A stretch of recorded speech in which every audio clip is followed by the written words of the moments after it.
Vepra tregon për njeriu më shumë se që tymi mund të tregoj për zjarrin. Njeriu është çfarë vepron, jo çfarë flet e pretendon. Njerëzit që përkushtohen për vepra e jo pretendime zakonisht janë të pazëshëm, rriten në heshtje dhe pa zhurmë. Ata janë të pranishëm çdo herë me veprat dhe kontributin e pashoq të tyre. Janë madje edhe atëherë kur fizikisht kalojnë në amshim. I këtill ka qenë edhe Fahri Iliazi, myderriz i shquar nga Gjakova. Ishte ndër më të diturit, jo vetëm në nivel të Kosovës, por edhe të kombit shqiptar në përgjithësi. Bismillahirrahmanirrahim. Me emrin e Allahut mëshiruesit, mëshirbërësit. Kosova, pavarësisht rrethanave në për cilat ka kaluar, ka ofruar personalitetet të shumta, të dalluar pothuajse në secilin fushë, duke filluar nga shkencat e deri tek sporti. Edhe në fushën fetare ka ofruar emra të shumë, të cilët bota i ka pasur lakmi. Personaliteti të cilin do t'ua prezantojmë, Fahri Efendi Iliazi, është vlerësuar nga akademik e figura me nëm botror, si një nga njohësit më të mirë të shkencave fetare në Ballkanin mbar. Kur bëheshin klasifikime të personaliteteve sipas profileve dhe fushave në të cilat ata dallonin më shumë, ai klasifikohej si urtar dhe dietar që nuk krahasohej askush me të. Në portret ne do të mundohemi që të sjellim para jush disa detaje nga jeta dhe veprimtaria e tij për ta njohur më mirë dhe për të bindur për vlerat dhe cilësitë e tij. Fahri Efendi Iliazi rrjedh nga një familje e njohur gjakovare, prej së cilës ndër shekuj kanë dalë shumë intelektual, dietar, myftiler, myderriz, hafëzlar, hoxhallar e adhetar të shumë. Ka lindur në vitin 1903 në Gjakovë. Është djali i hoxhës dhe myderrizit Hafëz Iliaz Efendiut, i cili ishte djali i Hafëz Muhammed Efendiut, pra një familje e tëra hoxhallar. Fahri Efendi Iliazi mësimet fillestare i kreu në Gjakovë, ku krahas mësimeve pranë babait, myderrizit pra Iliaz Efendiut, ai arriti që në moshën 11 vjeçare ta memorizonte tër Kur'anin, duke fituar kështu titullin e nderuar Hafiz. Prej babait do të mësonte deri në vitin 1920, kur ky i fundit do të vdeste. Më pas i vjen studimet në medresen Mehmet Pasha në Prizren, pra myderrizit të njohur Nusret Efendi Garibit, i cili ka qenë myfti i Prizrenit, kryeqytetit shpirtëror e historik të shqiptarëve. Gjatë studimeve në Prizren, Fahri Efendiu ishte njëri prej studentëve më të zgjuar, më të talentuar, më të dalluar, atësa ka ndodhur jo rrallë në mungesë të hoxhallarëve, ai të mbaj mësimet për nxënësit. Pra i ka zavendësuar myderrizët. Me përfundimin e studimeve, me sukses shembullor, përveç diplomës, ai fiton edhe titullin e nderuar dhe të çmuar myderriz. Këtë titull, si sot akademik, për ta fituar, i është nështruar një provimi para një komisionit përbër nga 3 myderriz, të cilët kanë qenë Recep Efendiu nga Mitrovica, Ataullah Efendiu nga Shkupi dhe Nusret Galibi nga Prizreni. Fahri Efendiu ka dhënë një kontribut të gjithanshëm. Kjo flet edhe për përmasat e personalitetit të tij. Ka shërbyer imam në disa xhami të Gjakovës, ka shërbyer për shumë vite më saktë në xhaminë e Hadumit, e cila është xhamia e parë e Gjakovës, njihet si Bukuroshja e Kosovës, e cila është themeluar në vitin 1594 nga një shqiptar, nga Sulejman Efendiu, apo siç njihet ndryshe në popull me emrin Hadumaga. Ata që e kanë njohur nga afër, kujtojnë me pietet ligjërimet e Hoxhës. Ishte i matur në secilin fjalë që thoshte. Pastaj Fahri Eliazi ka shërbyer edhe si kryeimam ose myfti për Gjakov dhe Dugazhin, ku janë përfshirë Peja, Isogu dhe Klina. Ka qenë po kështu edhe kryetar i Këshillit të Bashkësisë Islame në Gjakov, si dhe antar në kryesinë e Bashkësisë Islame të Kosovës. Për një periudhë të gjatë, e më saktësisht plot 18 vite, ka udhëhequr medresen e Gjakovës. Gjatë kësaj kohe kanë studiuar 93 studentë nga gjitha trevat shqiptare. Mësimi zhvillohej në gjuhën shqipe. Në programin arsimor të medreses, Hafëz Fahri Efendiu, përveç lëndëve që ishin në të kaluarën, pra lëndë klasike, a i futi edhe lëndë të reja, si apologetiken, lëndën e Feraidit që ka të bëj me ndarjen e trashëgimis, filozofinë islame të tasavvufin, fiziken, lëndë cilën e ligjërante Beqir Efendi Baraku, i cili ka qenë edhe poet. Në vitin 1938, doli gjenerata e parë e të diplomuarve nga Hafëz Fahri Efendiu. Dhe për këtë ngjarje nga Sarajeva, erdhi një delegacion në krye me kryetarin Xhemaludin Çavushević dhe mysafir të shquar nga gjitha trevat shqiptare, të cilët qëndruan bashkarisht 3 ditë në medrese në Gjakov. Të diplomuarit e gjeneratës së parë nga Gjakova janë Hafëz Tefik Efendi Nahi, Hafëz Selim Efendi Uvejsi, Yahya Efendi Bakalli dhe Qamil Efendi Ferizi. Shumica prej nxënësve të myderizit tonë Fahri Efendiut, pasi kanë diplomuar, janë dalluar për shërbimin e tyre për fenë dhe atdheun. Në mesin e tyre, vetëm sa për ilustrim po përmendim Hoxhën Mullazik Bërdynaj, pastaj Hoxhën Ramush Shatri, Haxhi Yahya Dacin, Mulla Ilyas Brojën, për cilin edhe kemi folur, Hafëz Mohamed Gashi, Mulla Hajriz Demaku e tjerë. Myderizi Fahri Efendiu në gjitha detyret, emrimet e angazhimet që ju besuan, tregoi profesionalizëm, përgatitje e përkushtim të veçantë. Dhe kjo dëshmohet me besimin e fituar të kolegëve dhe respektin e besimtarve në mbar vendin ton dhe më gjerë. Në vitin 1941, një delegacion i komunitetit musliman shqiptar me qendër në Tiranë, në udhëheqjen e doktor Behxhet Shapatit, vizituan medresen e madhe të Gjakovës, e cila udhëhiqej nga myderizi ynë Fahri Efendi Eliazi. Në përshkrimin që i kanë bërë kësaj vizite, cilin e kanë botuar në revistën Kultura në Poktovit, pra në vitin 1941, qëndron kësaj. Myderizi Fahri Efendi Eliazi, së bashku me popullin dhe prisit fetar, na udhëheqën për në medrese, pranë së cilës kishin dalë dhe ishin rreshtuar një tufë studentësh, duke na uruar mirëseardhje. Qetësi e gëzim të një ritmi fetar konstatuam në fytyrat e tyre. Na quan në sallën e medreses, sallë kjo e shtruar mirë dhe pastër. Këtu gjetëm të gjitha komoditetet për cilat ka nevojë udhëtari.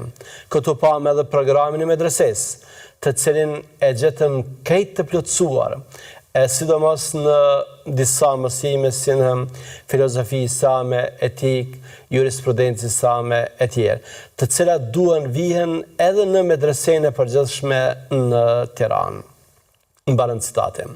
Në vitin 1948, pas plot 18 viteve aktivitet arsimor, medreseja e Gjakovës u mbyll me dry nga komunistët, me arsyetimin banal se kinse nuk po i plotësua ka kushtet higjienike.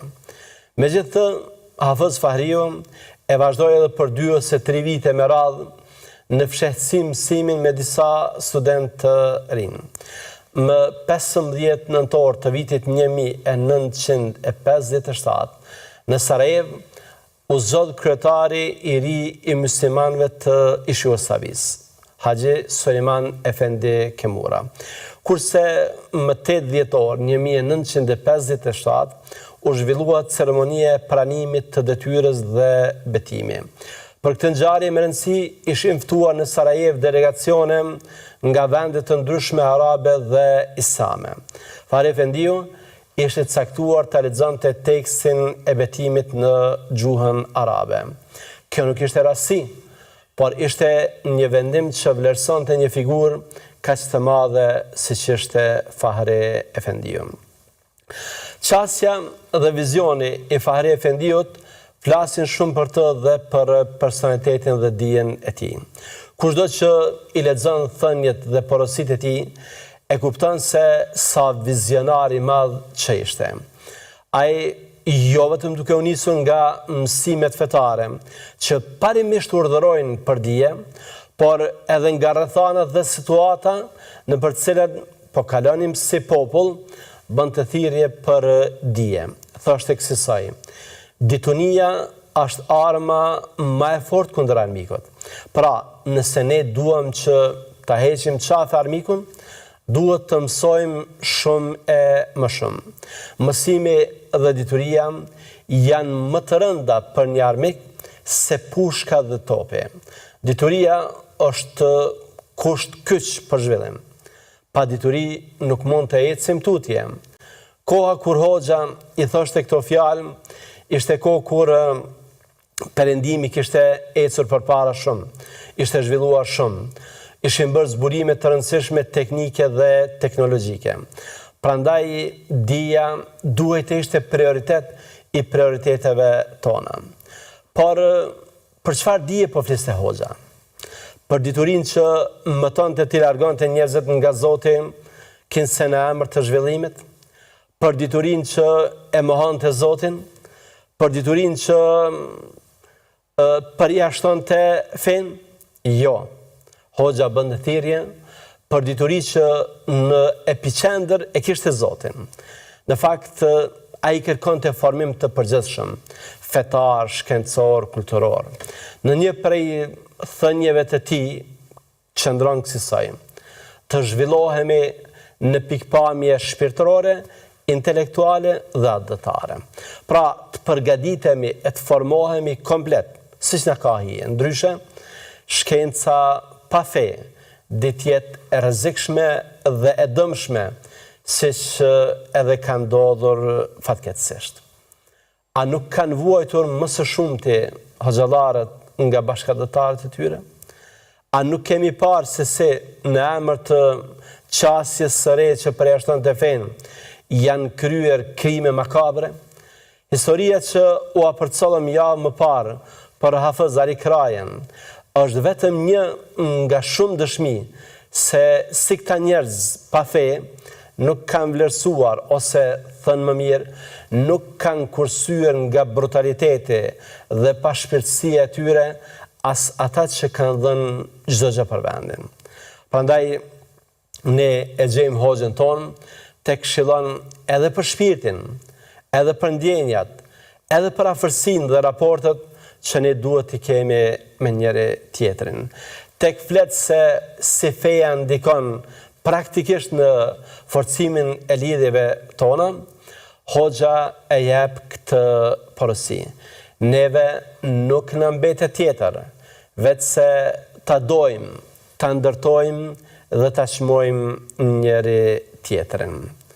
Përveç veprimtarisë fetare, edukative, arsimore, Hafez Fahri Efendi Liazi është marrë edhe me veprimtari kulturore.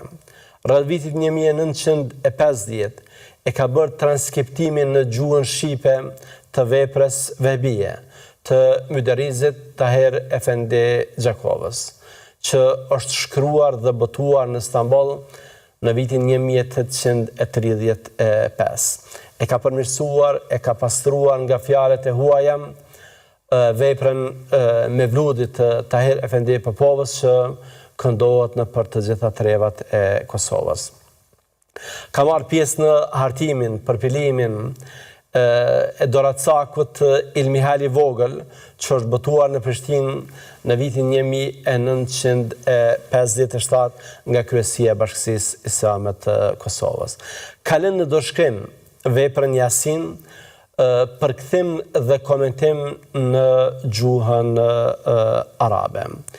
Veprimtaria e Hafëz Fahri Efendiut ishte shumë e gjerë. Është e gjatë, ai ka shërbyer me përkushtim mbi gjysmë shekulli ditë e natë. Në vitin 1963, një delegacion fetar nga ish Jugoslavia viziton Marokun. Ndër anëtarët e delegacionit ishte edhe Hafëz Fahriu. Aty priten nga Nikoqiri mbreti Hasani i dytë. Dhe kur Hafëzi ynë, Hafëz Fahriu flet në gjuhën arabe, pastër, rrjedhshëm, me maturi, me zgjuarsi, mbreti ngelet i habitur.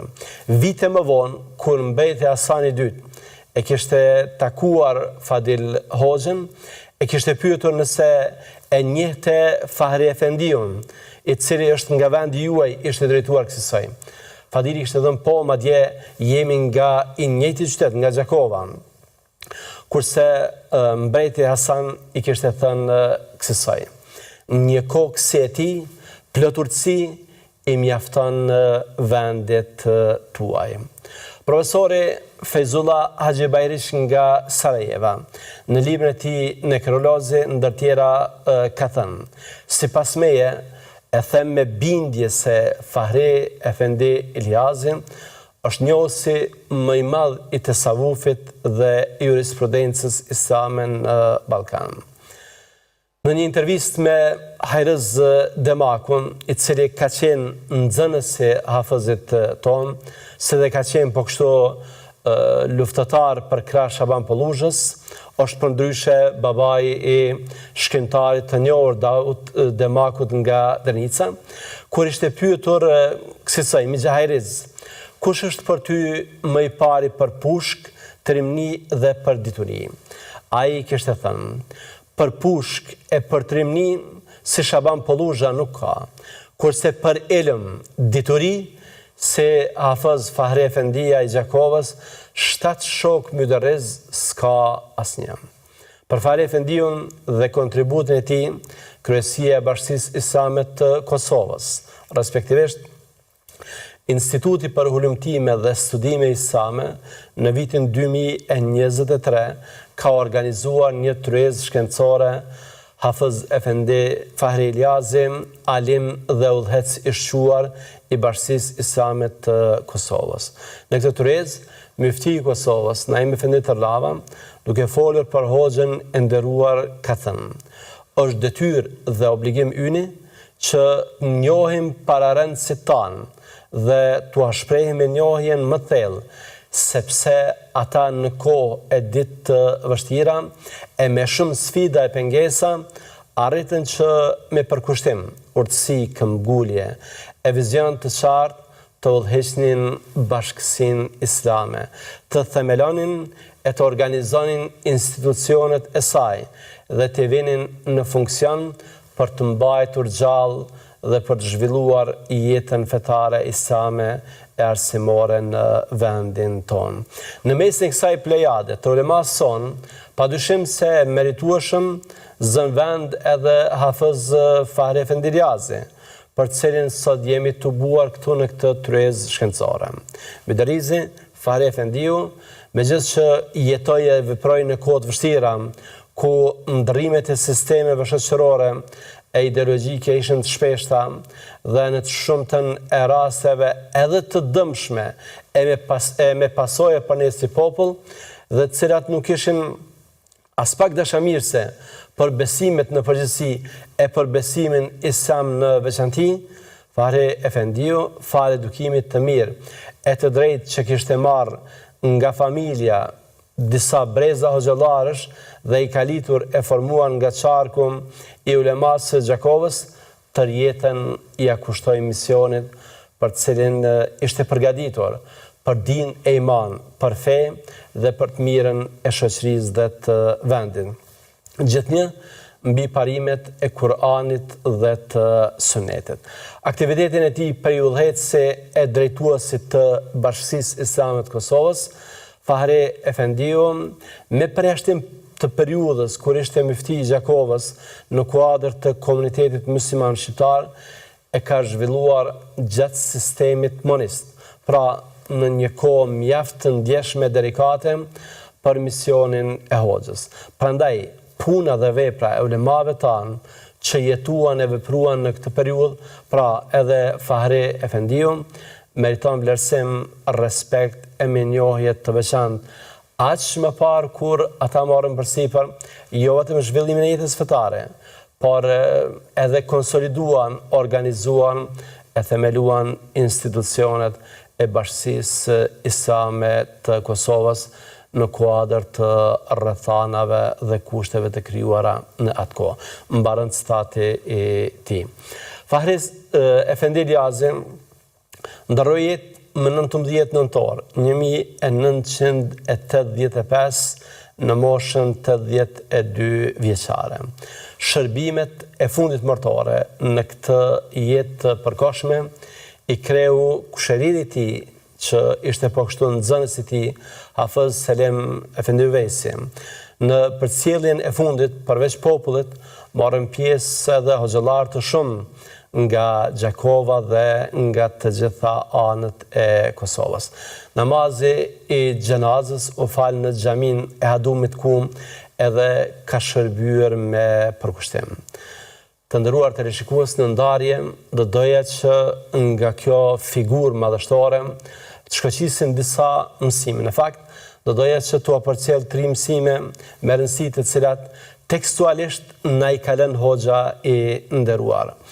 Mësimi i parë është ditunia është arma më e fortë kundër armikut. Mësimi i dytë, të zhvillohemi në pikpamje shpirtërore, intelektuale dhe adëtare, dhe mësimi i tretë, nuk na mbetet tjetër veç se ta duam njëri tjetrin, ta ndërtojmë njëri tjetrin dhe ta çmojmë njëri tjetrin. Pra, të mësojmë, të zhvillohemi dhe ta duam njëri tjetrin. Qofshim në mbrojtjen e Allahut. Assalamu alaikum wa rahmatullahi wa barakatuh.